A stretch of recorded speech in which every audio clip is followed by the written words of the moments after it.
Bonjour les amis. Dans cette vidéo, je vais vous donner les raisons de ma destination. Pourquoi les Philippines? Eh bien,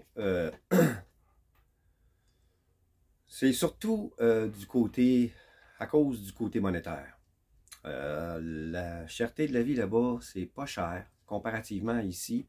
Je pourrais vous donner des dizaines et des dizaines et des dizaines d'exemples.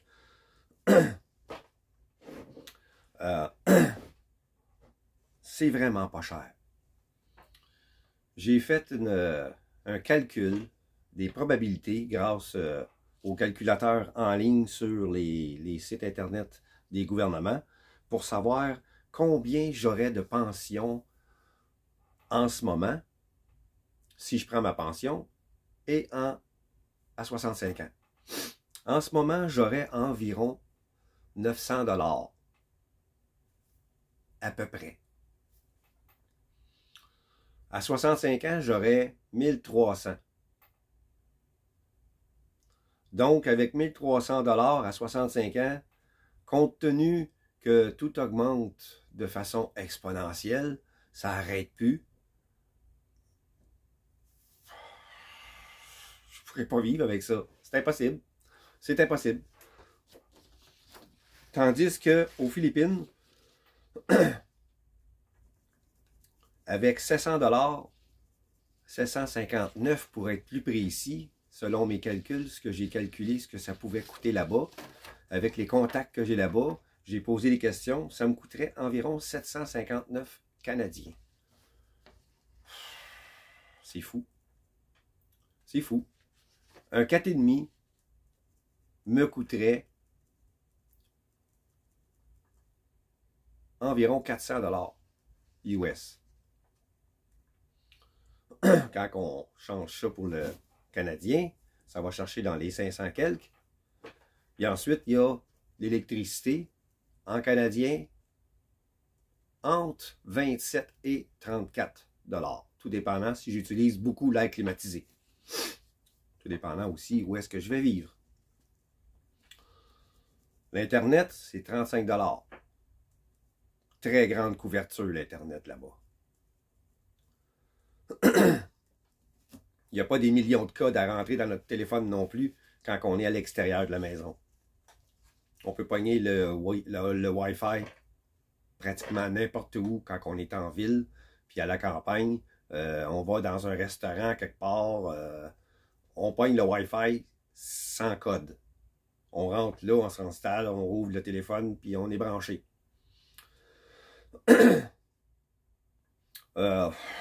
D'autres exemples, ben, l'eau, si vous êtes relié à la ville, ça coûte environ une dizaine de dollars par mois pour l'eau. La nourriture, ça coûte pas grand-chose. C'est vraiment pas cher. Comme je l'ai dit dans ma première vidéo, un déjeuner, ça coûte 1,95 dans un restaurant. Mais si vous le faites vous-même à la maison, ça ne coûtera pas ça. Ça ne coûtera pas ça. Un œuf, parce que ça se vend à l'unité là-bas, OK? Un œuf se vend 3 pesos. C'est rien 3 pesos, là. 50 pesos, c'est 1 piastre. Donc, 3 pesos, c'est pas grand-chose, là. Si vous achetez les choses vous-même, puis vous déjeunez à la maison, ça ne coûtera pas cher. Donc, la nourriture, ça ne coûte pas cher. J'ai calculé ça sur une feuille, je ne l'ai pas devant moi, mais j'avais calculé que ça me revenait à 759 par mois si je vivais en appartement. Si je louais un condo en ville, ça me reviendrait à peu près à 800, de 800 à 825. Pas plus. Donc, avec un chèque de pension de 1300, je peux me payer des restaurants de temps en temps, je peux faire des sorties.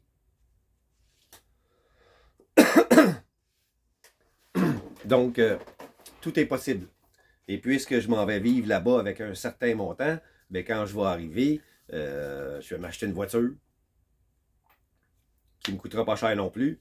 J'ai calculé que ça coûterait à peu près entre 5 et 5 000 pour une voiture, une petite caravane, une mini-caravane. Ça me coûterait entre 5 et 7 000, tout dépendant de ce que je demande comme option. Puisque j'en veux pas des millions d'options, tout ce que je vais avoir, c'est au moins 4 par 4. Puis un peu plus soulevé de terre, parce que vu que je vais vivre à la campagne, je vais avoir les moyens de me déplacer plus facilement dans les chemins de terre.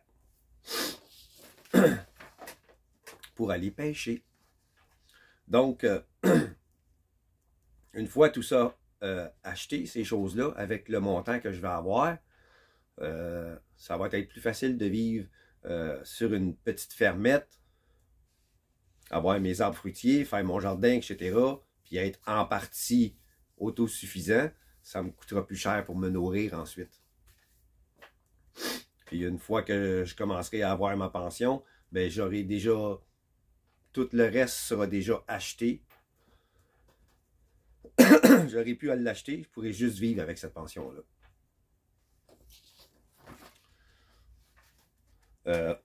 Une autre raison, pourquoi les Philippines? Le langage. Là-bas, ils parlent l'anglais. Même si c'est un pays d'Asie, c'est le seul pays d'Asie du Sud-Est où 90% de la population parle anglais. Parce que il y a plus de 3000, non, plus de 7000 îles aux Philippines. Il y a plus de 300 dialectes différents. Donc, quand que les Espagnols se sont retirés, il n'y a personne qui se comprenait. C'était pas tout le monde qui parlait l'espagnol. C'était pas tout le monde qui parlait le tagalog, qui est la langue de la plus grosse île aux Philippines. Donc, beaucoup de gens ne se comprenaient pas. Le gouvernement a alors décidé d'obliger d'apprendre l'anglais à partir du primaire.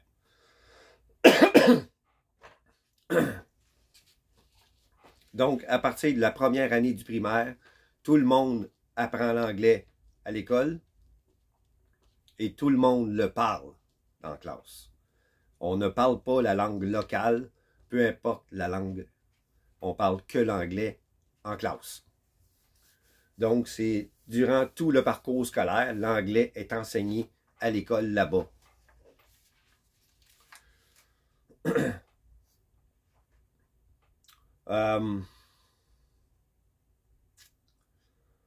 Les gens sont accueillants. Ils aiment être filmés. Quand on se promène avec un téléphone puis qu'on filme les endroits, ils vont tout faire pour se mettre devant la caméra, pour être filmés. Ils vont faire ça, ils vont faire ça, ils vont faire plein de choses. Ils aiment ça être filmés. C'est des gens qui sont très accueillants. Ils vont vous aborder, surtout si vous filmez, ils vont vous aborder, vous demander qu'est-ce que vous faites ici, de quel pays vous êtes, depuis combien de temps vous êtes là, puis combien de temps vous allez rester, pourquoi vous venez, quel pays vous venez, etc. Ils vont vous parler, ils vont vous poser des questions, ils sont intéressés.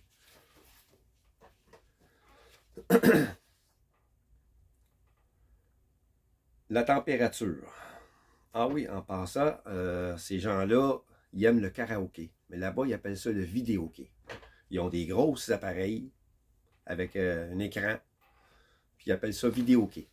Ils adorent ça. D'ailleurs, il y a beaucoup de très, très, très, très bons chanteurs philippins. Il y en a un d'ailleurs qui a, pas récemment, mais il y a plusieurs années, qui a intégré le groupe Journey pour remplacer le chanteur qui était parti.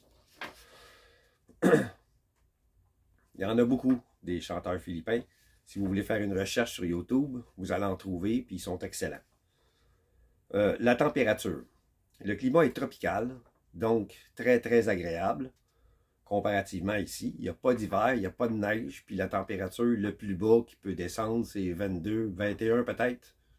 Mais moi, ce que j'ai vu durant tous les jours que je vais sur Internet, je regarde la température là-bas, puis j'ai jamais vu descendre en bas de 22. C'est sécuritaire. C'est un des pays, c'est le pays le plus sécuritaire d'Asie du Sud-Est. Pour ce qui est des touristes, le taux de criminalité est de 0, quelque chose %. Il est très bas. Très, très, très, très bas. Les Philippins sont des gens qui vont à tout prix tout faire pour éviter un conflit. Ils vont tout faire pour éviter un conflit. C'est des gens très calmes, très posés, relax. Les lois là-bas sont très strictes. Peut-être par le passé, vous avez entendu des choses à propos des Philippines. La prostitution, la drogue, ci, ça. Oui, de la drogue, il y en a là-bas. Faites-toi pas prendre avec. Un simple joint de pote. Tu te fais prendre avec un joint de pote, 5 ans de prison. Ferme. 5 ans de prison, ferme. Il n'y a pas de libération conditionnelle. Puis là-bas, ils ne mangent pas des T-bones en prison. De la bouillie. Les lois sont très strictes. Même à propos de la prostitution, oui, il y en a. Il faut savoir où aller. Arrivez pas là comme un ticoun, voir une fille sur la rue qui vous plaît, puis demander combien qu'elle charge.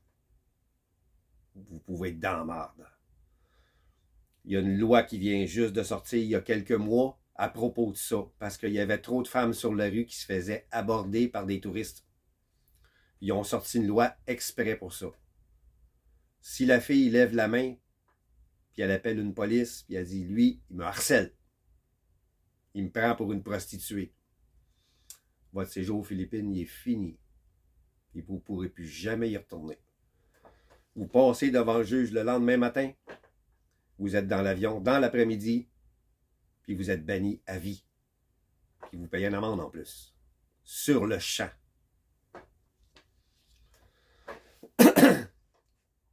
Donc, oui, les lois sont très strictes. Tout est fait en fonction de sécuriser le plus possible le tourisme. Parce que le pays vit en partie grâce au tourisme. Surtout la population. Pas le gouvernement en tant que tel, parce que même les visas ne sont pas très chers. C'est la population qui peut en bénéficier. Puis vu que la population est sous-payée, le coût de la vie n'est pas cher, donc ils ne sont pas payés cher.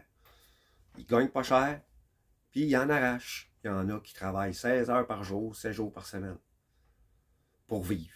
Donc, si un touriste peut arriver, puis ils ont un petit commerce sur un coin de rue pour vendre des bagels ou whatever, puis il y a un touriste qui en achète une dizaine, ben, ça fait leur bonheur. Ils sont contents de ça. Puis le gouvernement, ben, il protège les touristes grâce à ces gens-là qui ont besoin de ces sous-là pour vivre.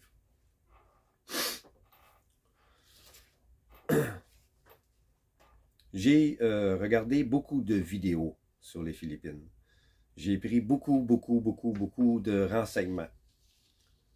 Si jamais vous avez des questions, vous avez des commentaires à propos de cette vidéo ou des précédentes, écrivez vos commentaires.